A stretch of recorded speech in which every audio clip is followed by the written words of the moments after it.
Video games like these can help soldiers forget, just for a minute, where they are. Residents say that cars tend to pick up speed when coming down this hill. However, with recent rains, the roads have remained pretty solid. Despite pleas, the shelter's director says they do not plan on changing their policies anytime soon. Some campers have already made arrangements to evacuate, while others plan on staying as long as possible because these places have turned into their homes.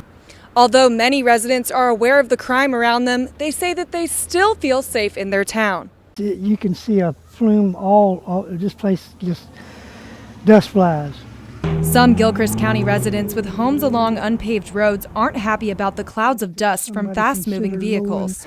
Lowering the speed, which is posted now at 30 miles per hour, and I was hoping to request, maybe a reduction to 20 or 25. Steve Howard suffers from COPD. Back in spring, Howard asked county commissioners to lower the nearby speed limit from 30 to 20 and learned that would require a petition drive. But others have even more experience with the unpaved roads. 70 years you've lived on these dirt roads? on the next one over. And some doubt a lower speed limit would make a difference.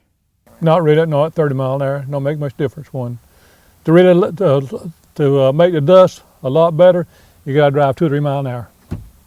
Just creep along. Residents say that cars tend to pick up speed when coming down this hill. However, with recent rains, the roads have remained pretty solid. Instead of waiting on Mother Nature or county action, Howard now takes matters into his own hands.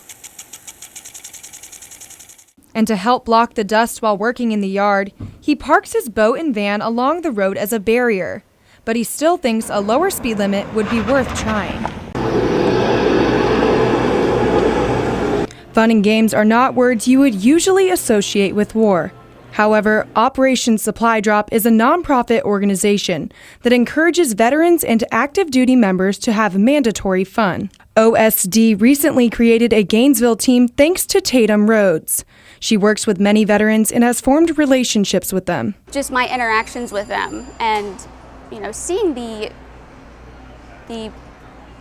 issues they have, trying to transition into civilian life sort of motivated me. The organization also helps those still on active duty all over the world. They collect various items including video games and put together care packages to send to soldiers.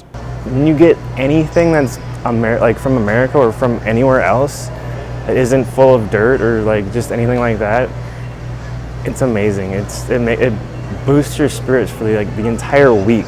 Video games like these can help soldiers forget, just for a minute, where they are. I would bring my Xbox underway, and me and my buddies would play at night when we got off shift and just decompress all night. For those who are no longer on active duty, the games help them readjust to life at home and connect with their community. There's so much stuff that I guess veterans and the families keep inside that they want to talk about, but don't always have a proper channel to get out. OSD has over 40 active teams, each catering to an area of veterans. They're hosting an event next month to help veterans transition back into civilian life and search for jobs. Walking out of these woods on the last day is going to kill me. The Gainesville Police Department told the camp of around 35 homeless that they now have until October 17th to vacate the land. GPD and the Health Department did evaluations of the undeveloped property and determined that there are too many health violations due to a lack of toilet facilities and trash contaminating the creek nearby. So I keep my camp clean. Most people do around here. I mean, there's a few people that, make a mess. And they said, I guess, some people were throwing stuff in the creek and stuff. The property's owners were told they could be fined if they did not ask the campers to leave. A trustee of the property, James Henderson, said in an email to GPD, their occupation of the site has become a health hazard and a liability. Some campers have already made arrangements to evacuate, while others plan on staying as long as possible because these places have turned into their homes. I was a hero here for one time. Back in 2012, I saved a guy in this creek from a gator. However, some campers still feel like they need more time. Where's plan B for us?